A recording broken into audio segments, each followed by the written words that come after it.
Hi students, good morning to all of you. कैसे आप लोग? आशा करता है आप लोग अच्छे होंगे और आपका पढ़ाई आपका चल रहा होगा।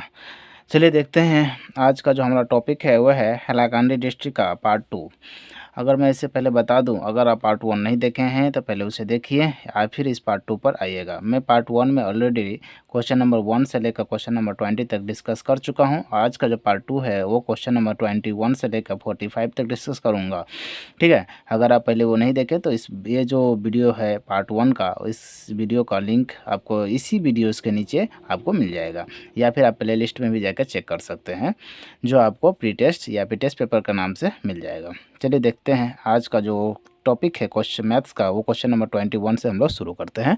और 21 क्वेश्चन नंबर 21 में हम लोग पहला क्वेश्चन देखिए क्या दिया हुआ है। If P proportional to Q, तो P प्रोपोर्शनल टू Q का कभी भी अगर है तो इसका मतलब होता है equal. Proportional means what? Equal. तो इस चीज़ को आप समझिएगा। देखिए क्वेश्चन नंबर 21, तो ये दिया हुआ है P प्रोपोर्शनल टू Q, ये दिया हुआ है तो प्रोपोर्शनल का मतलब होता है इक्वल। तो यहाँ पर P के क्यू दे दिया मैंने। के को यहाँ पर के क्या है? यहाँ पर के एक कांस्टेंट वैल्यू है, तो के आर कांस्टेंट वेरिएबल भी दे सकते हैं या फिर कुछ भी देते, चलो वेरिएबल ही लिख देता है, वेरिएबल कांस्टेंट वेरिएबल। ठीक है, तो के यहाँ पर क्या है? कांस्टेंट वेरिएबल है। अब देखिए यहाँ पर हम लोगों को व्हेन p इक्वल टू कितना दिया हुआ है? 6 दिया हुआ है, तो p equal to 6 and q equal to 30। तो यहाँ से देख सकते हैं, हम लोग पुट कर लेते हैं यहाँ पर p equal to k and q। Okay, तो k इक्वल टू वाट? तो k इक्वल टू क्या हो जाएगा? p बाय q हो जाएगा। तो p का वैल्यू कितना है? 6 और q का वैल्यू कितना है? 30 मीन्स 1/5 और इक्वल टू k का वैल्यू कितना आ गया? 1/5 आ गया। ओके, फिर से हम लोग लिख सकते हैं व्हेन p इक्वल टू, इस बार के देखिए p इक्वल टू 2 दिया हुआ है, तो p equal to 2 and q का वैल्यू हमें फाइंड आउट करना है। ओके, तो हम लोग फिर से हम लोग लगा सकते हैं यही वाला p इक्वल टू के क्यू। तो यहाँ से देखिए p का वैल्यू 2 है और k का वैल्यू कितना है? 1/5 आ गया और इंटू में q आ गया। तो 5 इधर जाएगा तो क्या होगा? मल्टीप्लाई हो जाएगा 2 से, तो 2 इंटू में 5 और 2 इंटू में 5 अगर आ जाए तो इधर में क्या होगा? तो 2 इंटू 5 हो गया और इक्वल टू q हो जाएगा। तो 5 इंटू 2 कितना हो जाएगा? 10 हो जाएगा। तो q इक्वल टू क्या हो गया? 10। द वैल्यू ऑफ q क्या हो गया? The value of q equal to, यहाँ से लिख सकते हैं the value of q equal to 10। Okay, the value of q equal to 10। तो क्वेश्चन नंबर 21 का जो आपका आंसर हो गया वो क्या हो गया? 10 हो गया। चलिए नेक्स्ट देखते हैं हम लोग क्वेश्चन नंबर 22। क्वेश्चन नंबर 22 तो बहुत ही आसान क्वेश्चन है, आप तो बना ही लोगे, फिर भी मैं दिखा देता हूँ। देखिए, the find the value of m, तो यहाँ पर देखिए -3 का पावर है m प्लस 1 इंटू -3 का पावर है आपका 5 और इक्वल टू है -3 का पावर में 7, ये हमें गिवन है। तो देखिए जब भी आपको बेस सेम हो तो पावर क्या हो जाता है? प्लस हो जाता है। तो बेस यहाँ पर -3 है और पावर में क्या आ जाएगा? m प्लस 1 प्लस 5 और इक्वल टू -3/7। तो यहाँ से देखिए बेस सेम है, यहाँ से ये कैंसिल हो जाएगा और जो हमें फाइंड आउट मिलेगा तो m प्लस में 5 प्लस 1 6 इक्वल टू 7। 6 को इस साइड भेज दीजिए तो क्या आ जाएगा? 7 माइनस में 6 equal to m equal to 1। The value of m what? The value of m equal to 1। तो यहाँ पर समझ में, यहाँ पर लिख सकता हूँ the value of m is 1। Clear है यहाँ तक? और ये आंसर। चलिए नेक्स्ट देखते हैं क्वेश्चन नंबर 23। क्वेश्चन नंबर 23 में क्या दिया हुआ है? इफ़ एलसीएम एलसीएम दिया है 182 एंड एचसीएफ हमें निकालना है। तो ये 91 और 26 क्या है? नंबर है, सेकंड 2 नंबर है। तो हमें हम लोग अच्छी तरह से पता है कि एलसीएम एक फार्मूला होता है, LCM into HCF equal to product of 2 number, product of 2 number. Okay, तो LCM into HCF equal to product of 2 number. तो एलसीएम कितना दिया हुआ हमारा? 182। एचसीएफ हमें फाइंड आउट करना है। Product of 2 number means 91 into 26। तो यहाँ से देखिए एचसीएफ इक्वल टू क्या आ जाएगा? 91 इंटू 26 डिवाइडेड बाई 182। ये 2 टाइम्स जाएगा और ये 2 से जाएगा ये 13। तो एचसीएफ क्या हो गया आपका? 13। तो एचसीएफ ऑफ 13 हो गया आपका। तो यही हो गया क्या? आंसर। क्लियर है? तो आपका आंसर क्या हो गया? 13। चलिए नेक्स्ट देखते हैं हम लोग क्वेश्चन नंबर 24। क्वेश्चन नंबर 24 में क्या दिया है, इफ़ 1 0 ऑफ पोलिनोमियल, एक जीरो दिया हुआ मतलब x का वैल्यू एक दिया हुआ है जो कि 1 है, तो यहाँ पर हम लिख सकते हैं x equal to 1। Okay, the P X यहाँ पर दिया हुआ है तो यहाँ पर लिख सकते हैं पी एक्स इक्वल टू क्या दे, ए एक्स स्क्वायर माइनस 3 ए माइनस 1 इंटू एक्स माइनस 1। यहाँ से हमें फाइंड आउट होगा, तो यहाँ पर 1 दिया हुआ है मतलब पी का 1 का कितना आ जाएगा, 1 आ जाएगा यहाँ पर। तो यहाँ पर देखिए ए एक्स का वैल्यू जब 1 आ जाएगा तो क्या आ जाएगा, ए इंटू 1 का स्क्वायर हो जाएगा माइनस 3, यहाँ ए यहाँ 3a हो जाएगा और 3 इंटू 1 कितना हो जाएगा, यहाँ प्लस माइनस माइनस प्लस हो जाएगा और 3 इंटू 1 3 हो जाएगा। और ये x है तो x को यहाँ से मल्टीप्लाई करेंगे तो क्या हो जाएगा, फिर भी 1 ही रहेगा, उससे कोई फ़र्क नहीं पड़ेगा। ओके, और माइनस में 1, अगर 2 रहता तो इससे फ़र्क पड़ता। ओके, चलिए देख लेते हैं 1 से है तो यहाँ से आ जाएगा a ही रहेगा, और माइनस में 3a हो गया, प्लस में 3 और माइनस में 1। तो यहाँ से क्या आ जाएगा आपका, अगर आपको देखें तो यहाँ से अगर 3 माइनस में 2a और प्लस में यहाँ 3 में से 1 चला जाएगा तो कितना बचेगा, 3 में से 1 चला जाएगा तो आपको हो जाएगा प्लस में 2। यहाँ से हम लोग 0 रख सकते हैं। ओके, तो 2 को उस साइड भेज दिए तो यहाँ पर आ जाएगा minus 2a equal to minus में 2। तो a का वैल्यू जो आ जाएगा आपका, a इक्वल टू माइनस में 2 डिवाइडेड बाई माइनस में 2, तो 2 2 कैंसिल हो गया 1 टाइम्स, तो ये क्या आ जाएगा आपका, a इक्वल टू 1। द यहाँ पर लिख सकता है the value of a is 1, the value of a is 1। Clear है, और यही इसका आज क्या हो जाएगा, आंसर हो जाएगा। चलिए नेक्स्ट तक, ये क्वेश्चन नंबर कितना था आपका, 24 था, तो ये क्वेश्चन नंबर 24 हो गया। क्लियर है, चलिए नेक्स्ट देखते हैं क्वेश्चन नंबर 25। क्वेश्चन नंबर 25 क्या दिया, if the sum of zero of cubic polynomial, तो क्यूबिक पोलिनोमियल का हमें क्या निकालना है, सम ऑफ जीरो निकालना है। ठीक है, तो उससे कोई फ़र्क नहीं पड़ता क्यूबिक हो या फिर क्यूबिक में दो चीज़ ध्यान रखना पड़ता है ना, लेकिन ये सम में एक ही बात होता है। चलिए देख लेते हैं क्यूबिक पोलिनोमियल में क्या दिया हुआ था, 3x³ minus 5x square minus 11x minus 3। तो यहाँ से a इक्वल टू क्या दिया हुआ है, 3, b equal to 5, c equal to minus है तो minus, c equal to minus 11 and d equal to minus 3। तो यहाँ पर देख सकते हैं सम ऑफ जीरो निकालना है, sum of zero of the cubic polynomial, और ये फार्मूला होता है सेम चीज़ सेम माइनस बी बाई ए।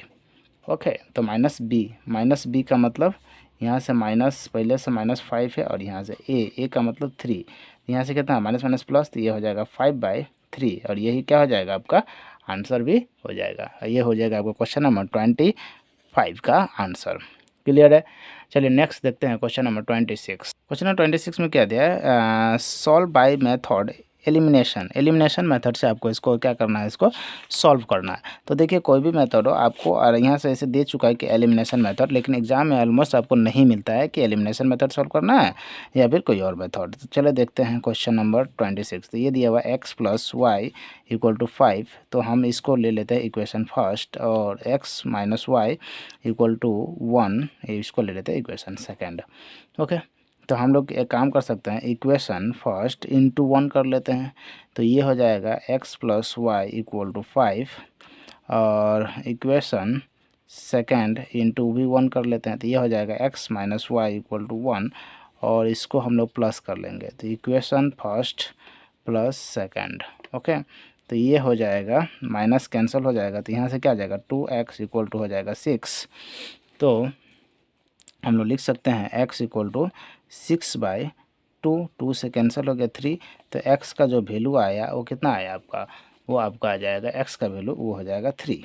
ठीक है, तो यहाँ से आप पुटिंग कर सकते हैं, नीचे आप लिख सकते हैं, मैं बगल में लिख रहा हूँ। ओके, तो यहाँ पर लिख सकते हैं हम लोग putting x = 3 in equation first, तो हम लोग इक्वेशन फर्स्ट में पुट कर देंगे। तो इक्वेशन फर्स्ट क्या है, x + में y = 5, तो x का वैल्यू अगर 3 है प्लस में y = 5, तो y का वैल्यू कितना आ जाएगा 5 - 3 = 2, तो x का वैल्यू आ गया 3। तो यहाँ पर हम लिख सकते हैं the value of x = 3 and y = 2। Clear है, और यही आपका क्या हो गया आंसर हो गया। ठीक है, चलिए देखते हैं हम लोग next question, question number 27। Okay, next question है हमारा, examine the pair of linear equation is consistent और इनकॉन्सिस्टेंट बोला, तो हमें कौन यह कॉन्सिस्टेंट है या नहीं है ये हमें फाइंड आउट करना है। तो देखिए हम लोगों ने यहाँ पर प्लस था, इस साइड चला आया तो -5 हो जाएगा, और ये +7 से इस साइड आया तो -7 आ जाएगा। तो मैंने A1 का वैल्यू 3 रखा, B1 2 हो गया, C1 -5 आ गया। उसी तरह A2 2 हो गया, B2 -3 एंड C2 -7 हो गया। तो देखिए हम लोग फाइंड आउट करते हैं A1/A2। तो A1 कितना है 3 और A2 कितना है 2 हो गया। B1/B2, तो B1 हो गया आपका 2 और B2 कितना हो गया -3। ओके, C1/C2, तो C1 कितना है -5 और C2 -7। तो यहाँ पर देखिए A1 3/2 है और ये 2/3 है, तो ये क्या इक्वल है नहीं। तो यहाँ पर हम लिख सकते हैं A1/A2 not equal to B1/B2 और नॉट इक्वल टू C1/C2। ये कॉन्सिस्टेंट होगा या इनकॉन्सिस्टेंट होगा, तो ये हो जाएगा आपका इनकॉन्सिस्टेंट। ओके, तो इसका आंसर समझ में आ गया आपका। चलिए नेक्स्ट देखते हैं क्वेश्चन नंबर 28। नेक्स्ट क्वेश्चन है question number 28, under what condition root of the quadratic equation, ये कौन सा कंडीशन है। ठीक है, तो हमें निकालना है कि ये जो दिया हुआ है equal to 0, under what condition root of the quadratic equation. तो ये 0 कभी भी ऐसा दे दे तो आप एक चीज़ समझिएगा, क्वेश्चन नंबर 28 में है ना। तो यहाँ पर दिया हुआ ax² प्लस में bx प्लस में c इक्वल टू 0, और ये क्या होना चाहिए, रियल भी होना चाहिए और इक्वल भी होना चाहिए। तो दो चीज़ समझिएगा, रियल और इक्वल उसी एक ही समय में संभव है जब b² - 4ac और इक्वल टू ये 0 है, यही एक कंडीशन बनता है। ठीक है, ये रियल एंड इक्वल हो जाता है। क्लियर है यहाँ तक। अगर ये रियल और इक्वल नहीं होता तो ये दूसरा बन जाता है। चलिए नेक्स्ट देखते हैं क्वेश्चन नंबर 29। तो क्वेश्चन नंबर 29 में क्या दिया वो आपको यहाँ से हम लोग समझेंगे कि examine the nature of the roots of the quadratic equation. हमें इसमें नेचर भी फाइंड आउट करना है। ठीक है, तो नेचर भी निकालना है। तो देखिए क्वेश्चन नंबर 29 हम देखेंगे कि 2x² - 3x और प्लस में 5 इक्वल टू 0। तो a का वैल्यू कितना है 2 है, b -3 एंड c 5। तब देखिए हम लोग यहाँ से निकालते हैं डिस्क्रिमिनेंट b² - 4ac। तो यहाँ से b का मतलब -3 का स्क्वायर और -4, a का मतलब 2 और c का मतलब a का मतलब 4 और c का मतलब कितना हो गया आपका 5। तो ये बन जाएगा कितना 9 और 5 का 20, ये हो जाएगा 40। तो ये बन गया कितना माइनस में 31। तो ये देखिए ये जो बन गया आपका माइनस में कितना आ गया 31, और ये क्या है 0 से छोटा है, लेस देन 0 है। तो ये कैसा बन जाएगा आपको बने, तो ये नो रियल रूट्स होगा। ये क्या होगा, no real root, no real root because it is less than 0। देखिए अभी थोड़ा देर पहले हम लोग लिखा था कि इक्वल टू 0 हो तो ये वाला फार्मूला था, अगर नो रियल रूट हो तो ये वाला फार्मूला था, और एक होता है आपका ग्रेटर देन 0, वो रियल रूट होता है बट अनइक्वल होता है। ये इक्वल है वो अनइक्वल होगा। ठीक है, तो वो भी आप देख लीजिए। तो ये हो जाता है b² - 4ac और ग्रेटर देन 0, तो इसको बोलता है अनइक्वल। ये हो गया इक्वल और ये हो गया नो रियल रूट्स। ओके, तो चलिए नेक्स्ट देखते हैं हम लोग क्वेश्चन नंबर 29 हो गया, 30 पर देखते हैं। नेक्स्ट है क्वेश्चन नंबर 30। क्वेश्चन नंबर 30 में क्या दिया हुआ है, the first term of AP is 4। First term यहाँ पर मैं लिख सकता हूँ फर्स्ट टर्म ऑफ AP का मतलब A1 क्या है 4 दिया हुआ है। कॉमन डिफरेंस यानी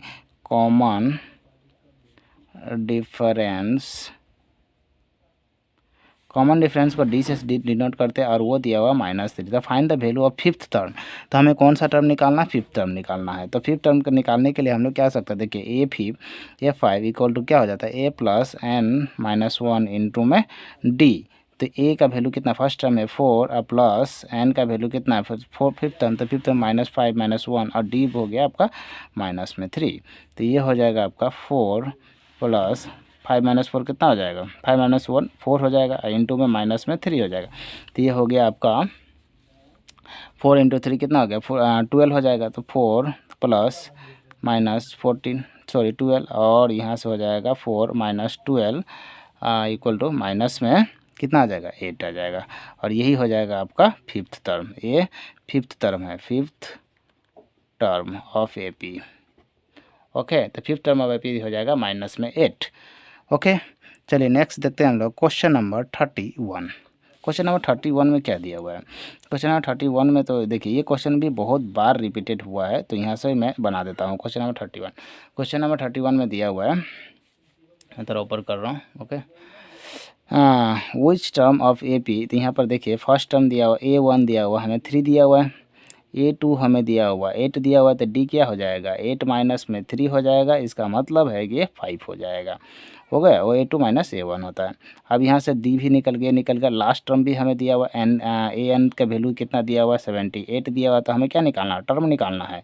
ओके, तो AN equal to A plus N minus 1 into में D, तो ये दिया हुआ 78, A का वैल्यू है 3 और N माइनस 1, D का वैल्यू कितना है, D का वैल्यू है 5। ओके, 3 इस साइड आ जाएगा तो 78 माइनस में 3, तो N माइनस 1 इंटू में 5, तो ये आ जाएगा आपका 78 माइनस 3 कितना हो जाएगा 75 equal to N minus 1 into में 5, तो ये जो हो जाएगा 75 divided by 5 equal to N minus 1, है ना।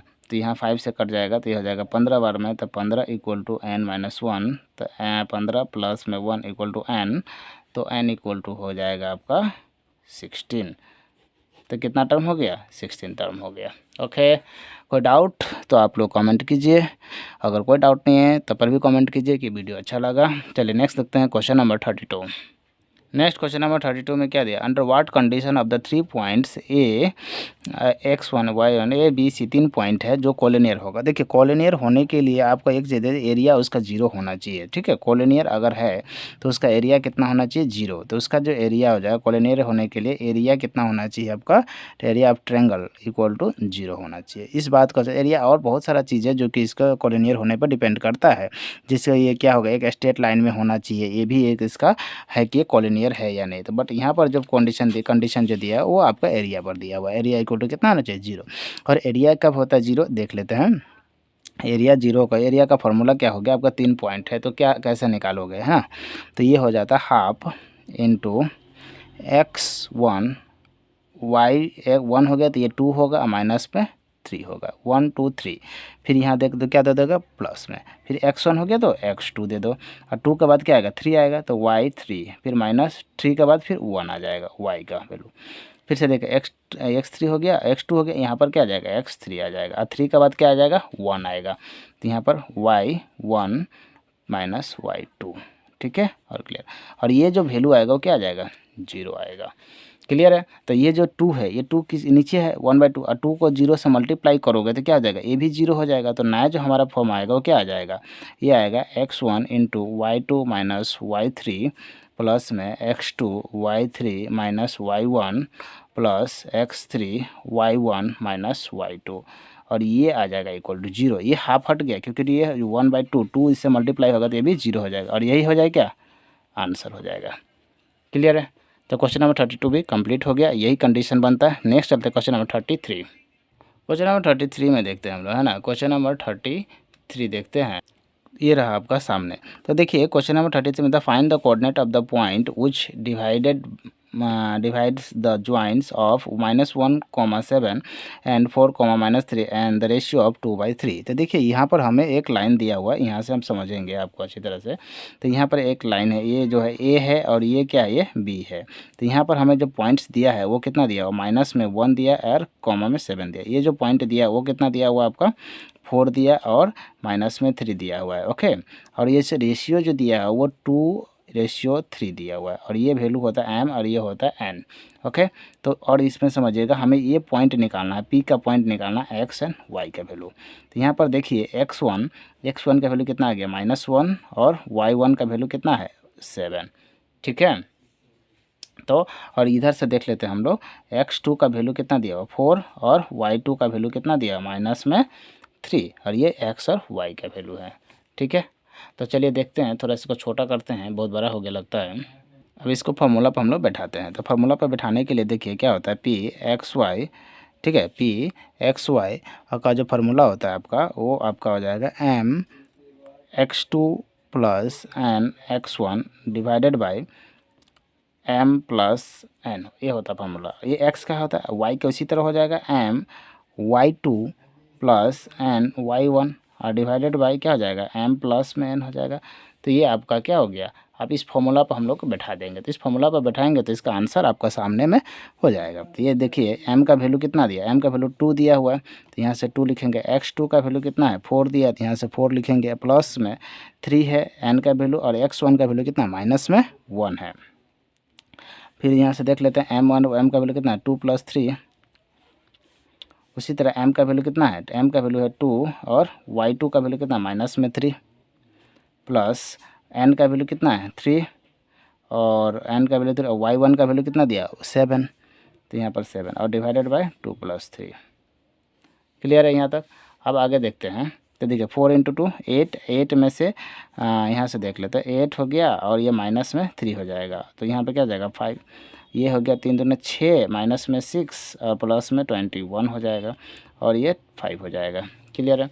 तो यहाँ से देख लेते हैं, ये हो गया 5/5 और ये हो जाएगा 15/5, कट जाएगा तो ये 3 टाइम्स, ये 1 टाइम्स, तो यहाँ से आ जाएगा आपका जो 1 और 3, और यही हो गया आपका p and xy का वैल्यू।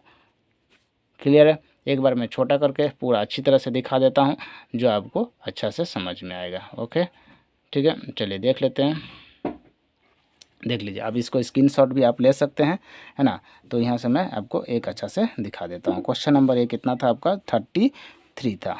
ठीक है, तो क्वेश्चन नंबर 33 आप देख रहे हैं और इसका जो आंसर है आपका ये रहा। चलिए नेक्स्ट देखते हैं। क्वेश्चन नंबर आपका 34 हो जाएगा शायद।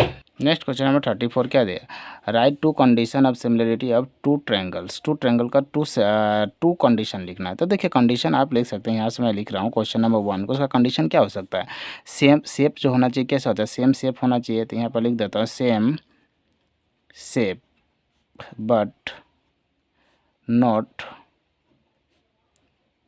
necessarily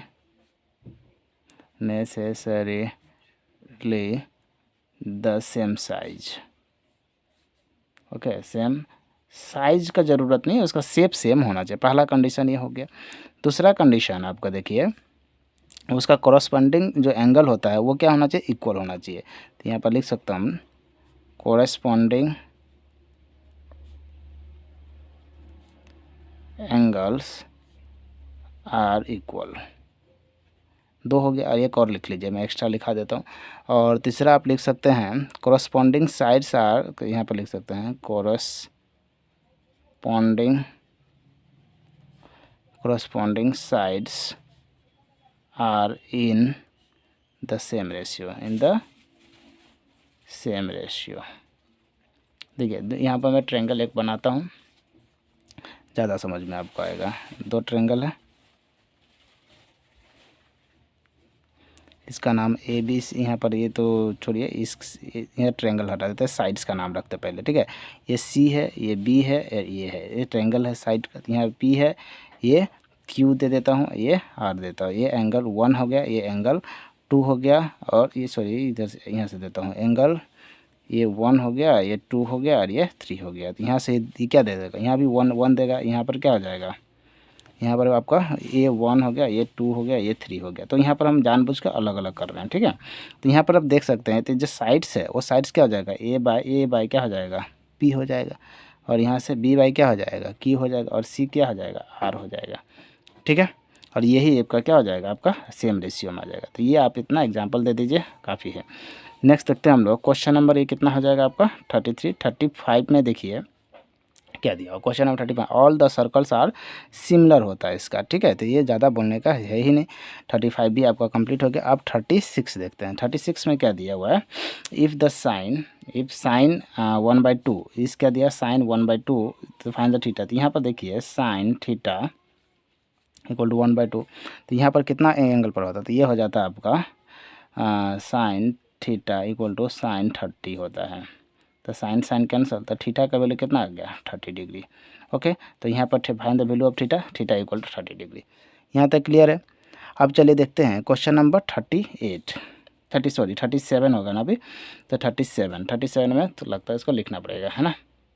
next question 37, find the value of sine 60। तो यहाँ पर लिख देता हूँ मैं साइन 60 इंटू कोस 90 माइनस में cos 60 इंटू साइन 30।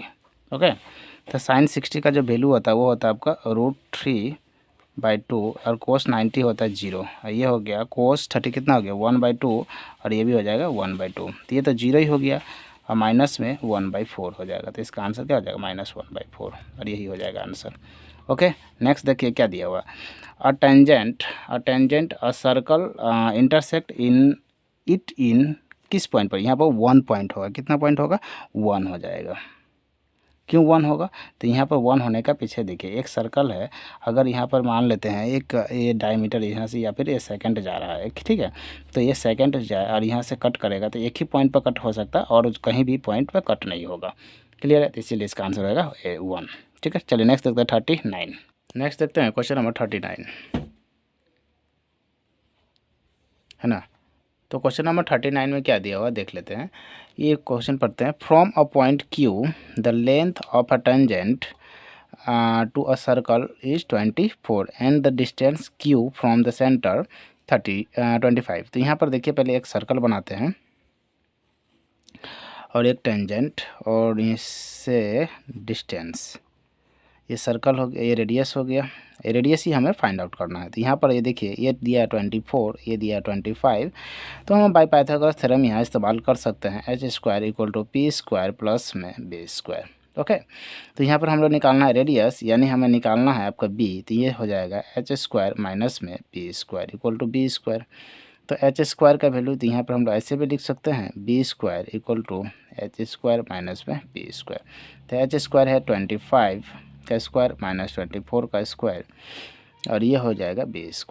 तो b का जो वैल्यू हो जाएगा √625 माइनस 576 और ये जो वैल्यू आ जाएगा उसका डिफरेंस जो आ जाएगा वो कितना आ जाएगा आपका 49 माइनस कीजिए, तो ये हो गया 49। तो ये b का जो वैल्यू आ जाएगा वो 7 आ जाएगा। तो रेडियस कितना हो गया, radius of a circle is 7 centimetre. Okay, और यही हो जाएगा आपका आंसर। चलिए नेक्स्ट देखते हैं क्वेश्चन नंबर 40। बोल रहा है the radius of the two circle are 19 centimetre 9 centimetre respectively. Find the radius of a circle which circumference equal to the sum of the circumference of two circle. मतलब ये बोलना चाह रहा है कि दो सर्कल है, दोनों को सम करने पर सर्कमफ्रेंस एक थर्ड सर्कल निकलता है जो इक्वल होता है ये दोनों का सम का। बस इतना समझ लीजिए। ओके, अब हम लोग को देखिए दो सर्कल है, इसका हम लोग वैल्यू मान ले, इसका रेडियस मान लेते हैं r1, इसका रेडियस है r2 और इसका रेडियस है r3। तो यहाँ पर देख सकते हैं r1 का जो रेडियस है वो दिया है 19 सेंटीमीटर। ओके, r2 का जो रेडियस है वो है 9 सेंटीमीटर और r3 का जो रेडियस नहीं पता उसे हम मान लेते हैं रेडियस में r। अभी हम लोग को क्या बोल रहा है, सर्कमफ्रेंस दोनों का इक्वल है, तो यहाँ पर लिख सकते हैं 2πr1 plus 2πr2 equal to 2πr3। ये है इसको, मतलब ये दोनों का सर्कमफ्रेंस ये तीसरा का इक्वल होगा।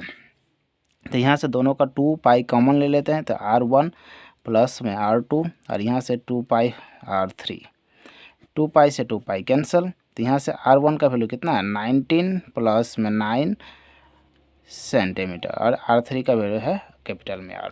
ओके, तो ये हो जाएगा 20 में 8 सेंटीमीटर कैपिटल R और यही हो जाएगा आपका रेडियस ऑफ जो टू सर्कल का सम क्या हो जाएगा, तो ये हो जाएगा। ठीक है, 28 सेंटीमीटर। कोई डाउट है तो पूछ लीजिए, अदरवाइज हम लोग चलते हैं नेक्स्ट क्वेश्चन नंबर 41 पे। नेक्स्ट क्वेश्चन 41 में क्या है, the perimeter and the area of the perimeter and area of circle. तो देखिए पेरीमीटर एंड एरिया किसका है, ये है सर्कल का, ये दोनों इक्वल है। ओके, तो पेरीमीटर क्या होता है 2πr होता है और ये क्या होता है πr² होता है। पाई से पाई हो गया कैंसिल, ये एक r से एक r कैंसिल हो गया। ये यहाँ पर r² का मतलब समझिएगा ये r इंटू r है। ओके, तो एक r कैंसिल हो गया इधर से। तो यहाँ से देखिए r का जो वैल्यू है वो आ गया 2। यहाँ से हमें क्या निकालने दिया है, then find the radius of circle. तो यहाँ से हो जाएगा radius of circle is 2 units। Okay, चलिए ये हो गया आपका क्वेश्चन नंबर 41। नेक्स्ट चलते हैं क्वेश्चन नंबर 42 की ओर। इस बार का क्वेश्चन है वॉल्यूम दिया। देखिए अभी तक हम लोगों ने क्या क्वेश्चन पढ़ा था, इससे पहले वाला क्वेश्चन 41 में दिया था पेरीमीटर। ओके, अभी दिया हमें वॉल्यूम। अभी किसका आपका यहाँ पर देख लेते हैं, the volume of area sphere का। तो यहाँ पर स्फीयर का यहाँ पर वॉल्यूम इक्वल दिया हुआ और एक तरफ दिया हुआ एरिया। ओके, तो यहाँ पर हम लिख सकते हैं वॉल्यूम और एक तरफ लिख लेता हूँ मैं एरिया, और ये किसका है, स्फीयर का है। ओके, तो वॉल्यूम ऑफ स्फीयर क्या होता है आपको अच्छी तरह से आपको ये बात पता होना चाहिए। तो यहाँ से हम लोग निकाल के आता है, क्या आएगा आपका 4/3 पाई आर क्यू। तो 4/3 पाई आर क्यू, और इसका क्या होता है एरिया, तो 4 पाई आर स्क्वायर। तो यहाँ पर देखिए ये 4 से ये 4 कैंसल, ये पाई से ये पाई हो गया आपका कैंसल। यहाँ R2 है, यहाँ R3 है, मतलब यहाँ पर 2 R है, यहाँ पर 3 R है, तो यहाँ पर 2 R से 2 R के यहाँ 1 R बच जाएगा। तो ये हो जाएगा R/3 = 1। तो R = कितना हो जाएगा 3। तो यहाँ पर हम लोग क्या निकालना है, डायमीटर निकालना। तो देखिए डायमीटर इक्वल टू क्या होता है, तो diameter equal to 2 into radius होता है। ओके, 2 इंटू रेडियस, और यहाँ से हम लोग का रेडियस का वैल्यू फाइंड आउट हो चुका है, ये हो गया 3 यूनिट्स। ओके, तो यहाँ से रेडियस का वैल्यू कितना निकला 3 यूनिट्स। यहाँ पर डायमीटर कितना है 2 इंटू, तो यहाँ 2 इंटू 3 यूनिट्स, तो ये हो जाएगा 6 यूनिट्स। ओके, यहाँ एक बार पूरा अच्छे से देख लीजिए और स्क्रीनशॉट मारना स्क्रीनशॉट मार लीजिए, अदरवाइज आप कॉपी में, मेरा ख्याल से कॉपी में नोट कीजिए। ये है आपका क्वेश्चन नंबर 42। चलिए नेक्स्ट देखते हैं क्वेश्चन नंबर 43। 43 में क्या दिया हुआ है, to cubes of the volume इतना दिया, दो क्यूब है, तो हम लोग लिख सकते हैं वॉल्यूम ऑफ क्यूब ये होता है ए क्यूब, और इसका वैल्यू जो है 64 सेंटीमीटर क्यूब। तो ये लिख सकते हैं ए क्यूब इक्वल टू 4 सेंटीमीटर का क्यूब, क्योंकि 4 का क्यूब 64 होता था, ए का जो वैल्यू आ जाएगा कितना आ जाएगा 4 सेंटीमीटर हो जाएगा। तो यहाँ पर देखिए लिखा हुआ आर ज्वाइनिंग एन टू इन, दो वॉल्यूम, यहाँ पर देखिए एक, यहाँ पर दो, तो यहाँ एक जो वॉल्यूम आ गया लेंथ और लेंथ, इसका वैल्यू आ गया 4 प्लस में 4 8, तो लेंथ जो वॉल्यूम आ गया कितना आ गया 8 सेंटीमीटर, ब्रेथ कितना आएगा 4 सेंटीमीटर, और हाइट कितना आएगा वो भी आएगा 4 सेंटीमीटर। ठीक है, तो एरिया ऑफ क्यूबॉइड क्या आ जाएगा, तो क्यूबॉइड एरिया ऑफ क्यूबॉइड होता है आपका, यहाँ से मैं निकाल रहा हूँ, तो एरिया ऑफ क्यूबॉइड होता है 2 into LB plus BH plus HL। Okay, तो 2 into L means 8 into 4 plus BH 4 into 4 plus H 8 into 4। ठीक है, और ये एरिया है तो सेंटीमीटर स्क्वायर। तो यहाँ से हो जाएगा 8 चौक 32 16 और फिर से 32 सेंटीमीटर स्क्वायर। ओके, तो ये हो जाएगा आपका 80, 2 इंटू 80 सेंटीमीटर स्क्वायर, तो ये टोटल हो जाएगा 160 सेंटीमीटर स्क्वायर, और ये हो गया आपका आंसर। ठीक है, तो ये हो गया आपका क्या क्यूबॉइड का आंसर। चलिए नेक्स्ट देखते हैं क्वेश्चन नंबर 44। क्वेश्चन नंबर 44 देखिए, इससे पहले थोड़ा सा कैमरा हिल गया, इसके लिए सॉरी, है ना। चलिए देखिए क्वेश्चन नंबर 44 देखते हैं। द मीडियन मोड दिया हुआ है, तो यहाँ पर हम लोग मीडियन दिया हुआ है, मीडियन इक्वल टू 33 दिया हुआ है, एंड मोड 45 दिया हुआ है, हमें निकालना है मीन। ओके, तो एक होता है रिलेशन, क्या रिलेशन होता है, 3 median equal to mode plus 2 mean. तो 3 मीडियन 33, मोड का वैल्यू कितना है 45 इक्वल प्लस 2 मीन, तो ये हो गया 99, इधर में आ गया माइनस में 45 इक्वल टू 2 मीन। तो ये हो जाएगा 9 में से 5 तो 4, और ये हो जाएगा 5 इक्वल टू 2 मीन। ओके, तो ये हो जाएगा मीन इक्वल टू 54/2 मीन्स 27, तो मीन इक्वल टू 27 हो जाएगा, और यही हो जाएगा आपका आंसर। क्लियर है। चलिए नेक्स्ट आज का लास्ट क्वेश्चन है इस वीडियोस का, और इसी के साथ हम लोग वीडियो इस कंप्लीट करते हैं। नेक्स्ट क्वेश्चन है what is the probability of impossible event. तो इम्पॉसिबल इवेंट का जो प्रोबेबिलिटी होता है वो होता है 0। ओके, अगर आपका श्योर इवेंट पूछे तो उसका वैल्यू हो जाएगा 1, लेकिन इसका आंसर हो गया 0। Impossible event equal to 0। तो चलिए आज हम लोग इतना ही रखते हैं, आज के लिए इतना ही। तब तक के लिए बहुत बहुत धन्यवाद, वीडियो देखने के लिए बहुत बहुत धन्यवाद। चलिए आज के लिए इतना ही रखते हैं। जय हिंद, जय भारत।